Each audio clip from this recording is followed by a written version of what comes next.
good morning, everyone. Buenos días a todos, contento de que estén con nosotros. Vieron a mi esposa aquí hace rato y es divertido para mí, pero cuando yo estaba en el colegio, yo cuando cantaba, no cantaba mucho, pero cuando me sentaba y agarraba instrucción de canto, me decían, tú cantas mal porque hablas mal. Y yo no entendía. Se hace difícil porque cuando yo entro en la alabanza y alzo la voz, y luego cuando vengo a predicar como que siento que pierdo la voz. Y bueno, yo sé que esto lo digo frecuentemente, pero en realidad me falta un poco la voz porque en la alabanza me gusta gritar, me gusta cantar. Pero hoy empezamos y seguimos esta serie de Efesios en el capítulo 4. Pero antes de esto, quiero recordar lo que hemos pasado en el capítulo de Efesios. Ya saben de lo que hemos hablado en Efesios. La realidad de lo que Pablo habla a los Efesios es que él estaba en prisión, encadenado mientras estaba escribiendo estas cartas. También escribió a los filipenses, a los colosenses y también a Filemón y también a los filipenses. Y estas cartas las escribió y las enviaba a esas iglesias para animarles y con diferentes propósitos, de a veces disciplinas, entrenamientos, doctrinas y de a veces diferentes cosas, tanto disciplina, doctrina. Pero esta carta de los Efesios era más formal, con un propósito, incluso un esquema, un plan muy a fondo. Y lo que vemos en esta mitad del libro, y hablamos de los primeros 3 capítulos, y hoy empezamos con la segunda parte. Y hablando a los gentiles y a los judíos, les decía quiénes eran en Cristo, cómo tenían que vivir, quiénes eran con sus bendiciones, con sus riquezas, su identidad, cuál era. Y hablando de la segunda parte de este libro, es de que esa identidad tomarlo en acción, porque hablamos de que fuimos llamados por gracia para pertenecer al cuerpo de Cristo. Y en el capítulo 2 hablamos de cómo cuando estamos muertos en pecado y desobediencia y somos traídos a una nueva vida, pero nos reconciliamos y nos reunimos unidos bajo Cristo. Y la semana pasada hablamos la victoria que podemos tener con el Espíritu Santo y para poder entender la llenura, la profundidad y comprensión. Así que al pasar a la segunda parte de esta mitad de la carta, vemos cómo podemos cambiar estas cosas de las riquezas y bendiciones y estas conexiones y este llamado de lo que es lo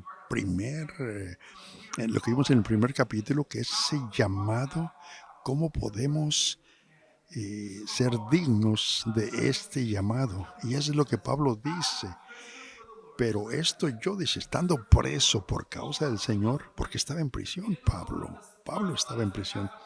Dice, como preso por causa del Señor, les ruego. Y él, recuerden, decía, mis circunstancias no importan, pero estaba preso. Y les ruego que se porten como deben hacerlo los que han sido llamados por Dios. Sean pacientes, sean humildes, tengan paciencia y soportense unos a otros. Procuren mantener la unidad que proviene del Espíritu Santo por medio de la paz. Y esto es muy importante, vivir la vida digna de un llamado. Les,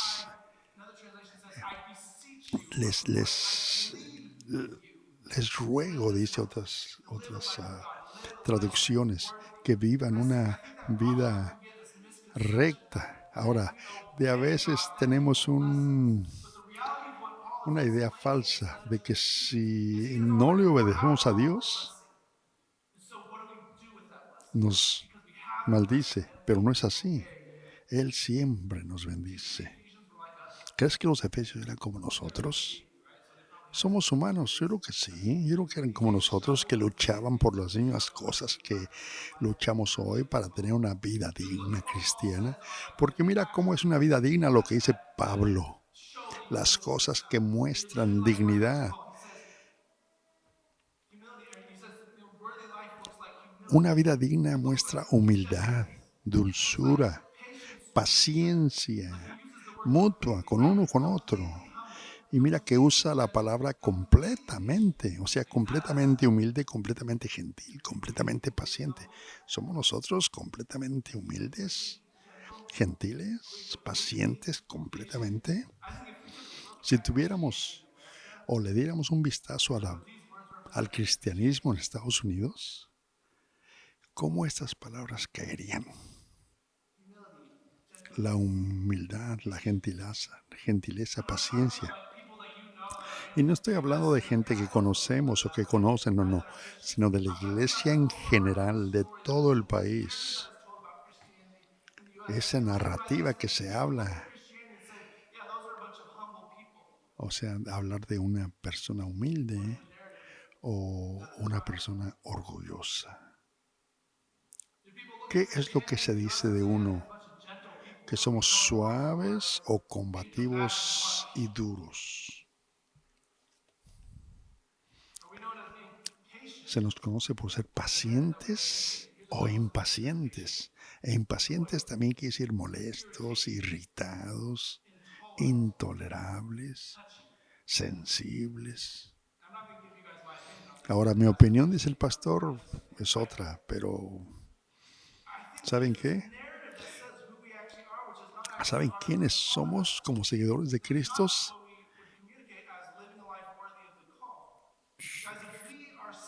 Podemos tener la vida digna de seguir, que sentimos de ser este llamado de gracia en nuestras vidas. Deberíamos. Pero les animo a que sean dignos de su llamado, para ser humildes, para ser gentiles, para ser pacientes. Y podemos extender eso más, porque Pablo expande cuando habla a los Gálatas, cuando dice que el Espíritu Santo produce este tipo de fruto en nuestras vidas, que son ¿qué? Amor, gozo, paciencia, amabilidad, bondad, fidelidad, mansedumbre y autocontrol. Autocontrol. Tenemos que cambiar eso en nuestra cultura, que nos enseñan cosas negativas para poder alcanzar a aquellos que están lejos de Dios. Y literalmente es la misión que Jesús nos dejó. Esa es la comisión. En Mateo dice, por lo tanto, vayan y hagan discípulos de todas las naciones y bautícenlos en el nombre del Padre, Hijo y Espíritu Santo y enséñenles a obedecer. Tienen que ser marcados por el Espíritu Santo para caminar en dignidad. Y por eso Pablo escribió todo lo posible para mantener la unidad a través de la paz. Y luego sigue diciendo que hay un cuerpo y un espíritu, así como fuimos llamados a una esperanza, un Señor, una fe, un bautismo, un solo Dios y un solo Padre, que es por sobre todas las cosas. Y eso es importante. Son los aspectos más importantes de nuestra fe. Porque si a veces hablamos del fruto del Espíritu, el amor de todos se malentiende. Se malentiende como que Dios nos ama y cualquiera es salvo porque no importa lo que hagamos. Pero no es lo que la Escritura dice. Jesús no nos dice eso, porque Jesús dijo, yo soy el camino, la verdad y la vida, y nadie viene al Padre sino por mí, dijo Jesús. O sea, por medio de Jesús, y Pablo lo deja claro, que solo hay un cuerpo, y es el cuerpo de Cristo, y que todos nosotros como cristianos somos miembros, pero hay gente fuera, que tenemos que traer a ese cuerpo porque solo hay un espíritu, el mismo Espíritu Santo que mora en todos nosotros. Hay una esperanza a la que fuimos llamados, la esperanza de que somos salvos en Cristo, que Él va a volver y que Él vivió por nosotros y que va a venir por nosotros, que no hay otro Señor. Aquí es donde otras religiones se equivocan y pierden la marca, porque solamente Jesús es el centro, es la única forma, solamente hay un Señor, una fe también. es por la que somos salvos, como dice en Efesios, por la gracia que hemos recibido por medio de la fe, y eso es algo que nosotros mismos no hemos conseguido, sino que es un don de Dios. Y hay un bautismo, hay el bautismo en agua y bautismo del Espíritu Santo. Ahora vemos aquí que se bautiza en agua, pero también la Biblia dice que se bautiza en el Espíritu Santo.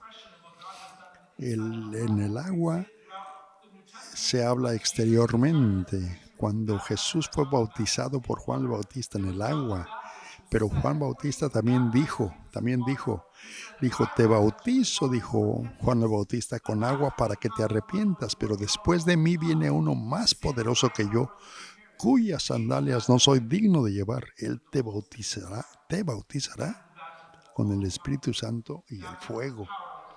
Ese es poder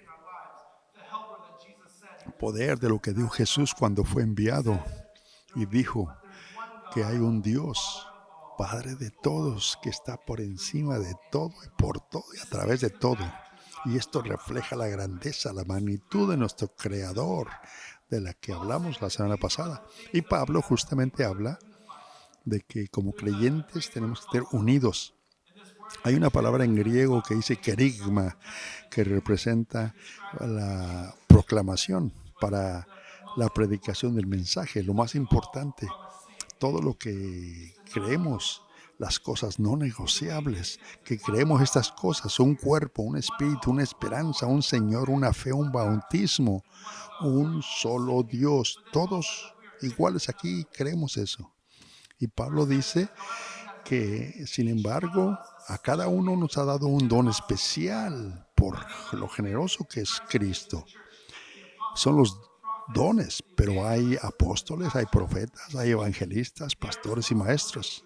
Y su responsabilidad es equipar al pueblo de Dios para hacer su obra y edificar la iglesia. La palabra apóstol significa el que es enviado con una comisión.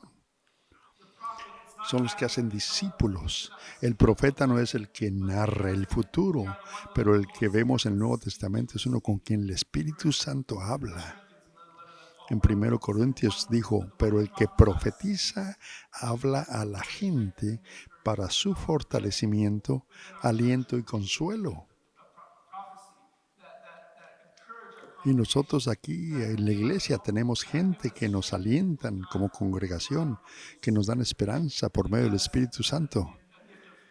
Ese es un don profético que tenemos. Ahora hay evangelistas que son portadores de buenas nuevas, que viajan de un lugar a otro predicando el evangelio, guiando a la gente a Jesús. Nuestro movimiento Foursquare fue fundado por una evangelista llamada Amy Semple McPherson y lo hizo por el poder del Espíritu Santo predicando la palabra. Evangelistas. Y lo último que vemos es pastores y maestros. Y es interesante que en nuestra cultura pastores y maestros como que son iguales. Pero ¿cuáles son las diferentes? Pastores están aquí enfrente y enseñan. ¿Cuál es la diferencia? Les voy a dar un ejemplo de lo que es. No debería ser mi esposa como ejemplo, pero ella es maravillosa como maestra. Es una magnífica maestra. Para comunicar bien las cosas, mi esposa lo comunica muy bien, ya sea que el mensaje del Evangelio o información importante. Ya sabe que si los que me conocen saben que es mejor maestra que yo, todo lo predica de una forma clara. Ahora el pastor Gordy es el mejor pastor que yo conozco, porque la palabra pastor significa aquel que cuida de su rebaño. Si has pasado algún tiempo con Gordy, que es nuestro pastor de cuidado, de atenciones, sabes exactamente a qué me refiero. Los pastores pueden sentarse, escuchar y cuidar, atender a las necesidades. Mi esposa es buena maestra y Gordy es excelente pastor, que traen cosas claras y hay una clara distinción entre un pastor y un maestro. Y estas dos, mi esposa, buena maestra, y Gordy, buenos pastores. Pero en nuestra iglesia occidental se le ha dado el título de pastor para abarcar ambas cosas, como pastores y maestros. Pero estos son los 5 dones que Pablo nos deja en claro a sus lectores, apóstoles, profetas, evangelistas, pastores y maestros, pero no importa cuál sea el regalo o el don, la responsabilidad es que equipemos o equipen al pueblo de Dios para hacer la obra y edifiquen la iglesia, el cuerpo de Cristo. Y esto continuará hasta que lleguemos a tal unidad en nuestra fe y conocimiento del Hijo de Dios que estemos maduros, midiendo el estándar pleno y completo de Cristo, dignos de ese llamado, dignos de ese llamado con ese estándar completo y completo. Porque todos tratamos de seguir a Jesús, pero tenemos que vivir una vida digna con ese estándar completo. Y cuando alcancemos ese objetivo final, ya no seremos inmaduros como niños.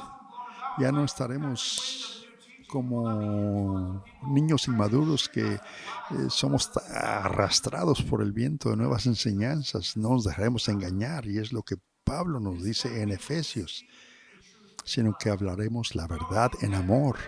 Creceremos de una forma magnífica, con los sentidos como Cristo, que es la cabeza de su cuerpo, y la iglesia hace todo lo que el cuerpo encaje perfectamente para crecer lleno de amor. Y todo lo que Pablo está tratando de comunicar aquí en Efesios 4 es que Dios tiene un llamado para cada una de nuestras vidas, para todos nosotros.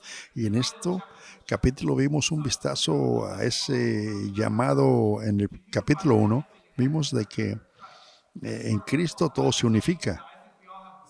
Y todos tenemos ese llamado por medio de la gracia, pero Dios nos usa de una manera diferente. Esa es la misión.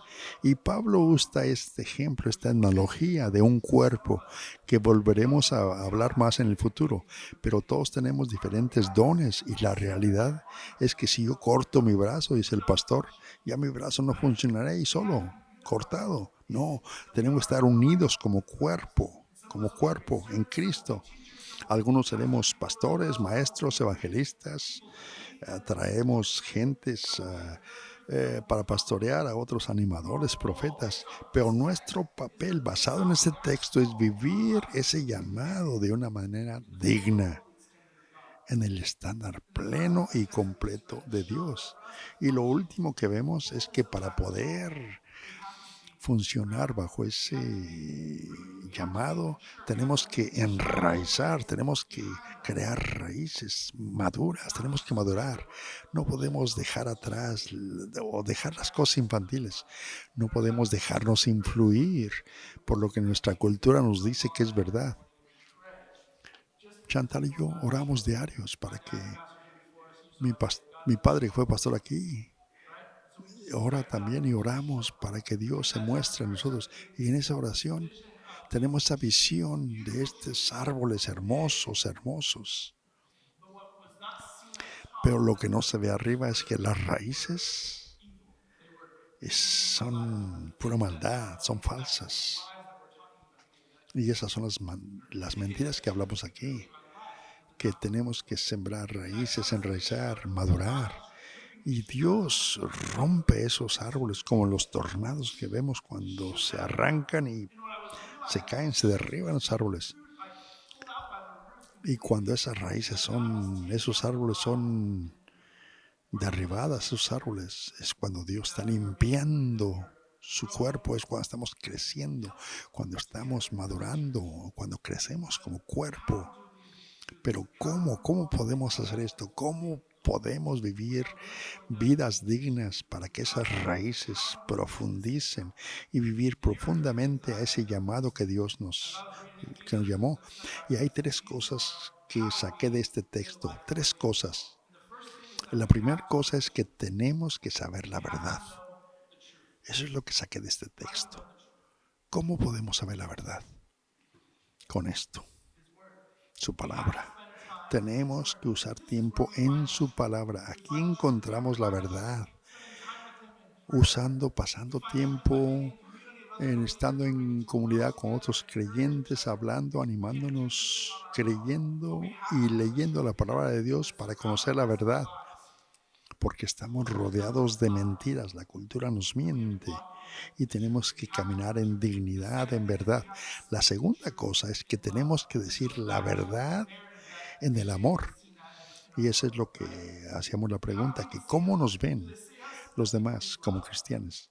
¿Nos ven como que amamos a la gente? ¿Nos ven como que tenemos el Espíritu Santo? La semana pasada hablamos de que Dios nos da ese poder, pero no se enseñorea de nosotros, sino que nos llena del Espíritu Santo. Y nosotros tampoco no tenemos que usar eso para saberlo todo y dominar la verdad sobre los demás, sino más bien que nuestro testimonio hable la verdad y decir, yo era malo, yo era así y Dios me cambió. Yo pasaba por esto y Dios me cambió. Cuando hablas la verdad con amor, eso es lo bueno. Y la tercera cosa es que Dios usa dones que nos ha dado. Todos los dones, no todos somos maestros, no somos todos pastores, pero dice el pastor que él nos conoce y sabe que todos tenemos diferentes dones en esta iglesia. Y hay gente que tiene esos diferentes dones, discípulos, apostólicos, entrenadores, y Dios quiere usarlo. Hay muchos buenos vendedores aquí. Es un don. Y Dios quiere usar esos dones también, claro que sí. Es don natural. Dios lo usa para diferentes cosas, para poder hablar con la gente. Evangelistas, para poder hablar su verdad de Dios. Hay gente que son sensibles a lo que está sucediendo alrededor, sensibles a lo que el Espíritu Santo diría. Son proféticos, dones proféticos. ¿Y saben qué? Pueden hablar con otra gente. Y muchos también pueden ser maestros, pastores, o traer claridad como maestros. Se necesita en este tiempo en el que estamos viviendo ahorita. Necesitamos claridad y verdad. Y Dios quiere usarnos, quiere usarte, quiere guiarnos y guiar a otros a la verdad a medida que maduremos en ellas nosotros mismos. Y pensemos cómo Dios nos puede usar y vivamos una digna vida de ese llamado para poder ser capaz de ser ese cuerpo único y estar unidos en Jesucristo. Y para juntos poderle darle vida a ese llamado que Dios ha puesto en nuestras vidas. Podemos hacerlo juntos, no solos. Tenemos ese llamado para hacerlo juntos. Todos tenemos dones diferentes, pero juntos, como dije, si yo tirara mi brazo, me lo cortara, ese brazo ya no funcionaría. El cuerpo unido es como puede cambiar el mundo. La narrativa del cristianismo es de que unidos podemos hablar por medio del amor y la verdad, juntos, y crecemos juntos para asegurarnos que la comunidad mostremos lo que es el cristianismo, y eso es lo que somos como iglesia, comunidad. Juntos vivamos ese llamado de una vida digna con nuestras vidas para de una forma digna vivirlo. Oremos. Señor Jesús, te damos gracias por tu gracia, porque aún como pecadores somos llamados y tú nos llamaste de lo más profundo de nuestros pecados para darnos una visión clara de lo que quieres por nosotros, Señor. Y como parte de este cuerpo, Señor, tu llamado es de que vivamos una vida digna. Y ayúdanos a reconocer para poder vivir esa vida digna y poder mostrar a la gente la verdad del amor tuyo. Ayúdanos a no ser persuadidos, de no dejarnos influenciar por mentiras de la vida, de la modernidad, del mundo, sino que tu palabra es verdadera. Señor Jesús, oramos por los que no están caminando en esa verdad. Tal vez nomás venimos de a veces a escuchar, pero no nos comprometemos de lleno a ti, Señor. Ayúdanos a reconocer que somos esas personas. Y esa semilla que siembras en nosotros, que florezca, Señor, para madurar, para crecer. Porque a veces caemos en diferentes cosas y regresamos de nuevo y estamos tibios, pero queremos caminar en obediencia contigo, Señor. Si hay alguien aquí, y hago esta pregunta porque la realidad es que todos necesitamos ese llamado. Todos necesitamos acercarnos a Dios. Y como comunidad,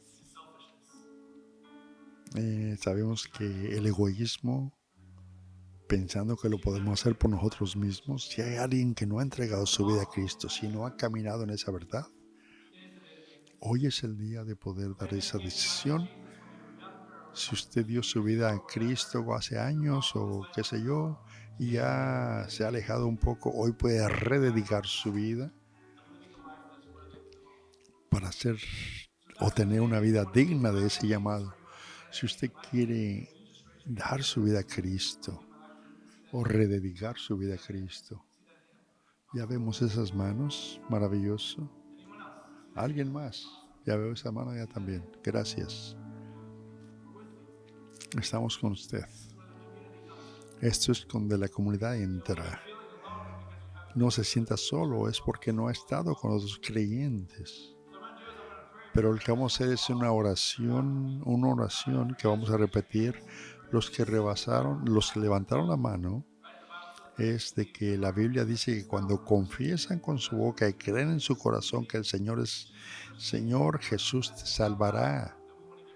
Y que entregamos nuestra vida a Cristo. Repitamos, Señor Jesús, me rindo a ti, te doy mi todo.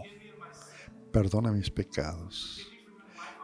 Perdona por vivir separado de ti y por caminar en desobediencia, pero ahora quiero vivir una vida digna de tu llamado. Te amo, Jesús, y te doy mi todo. En tu nombre oramos. Amén, amén, amén.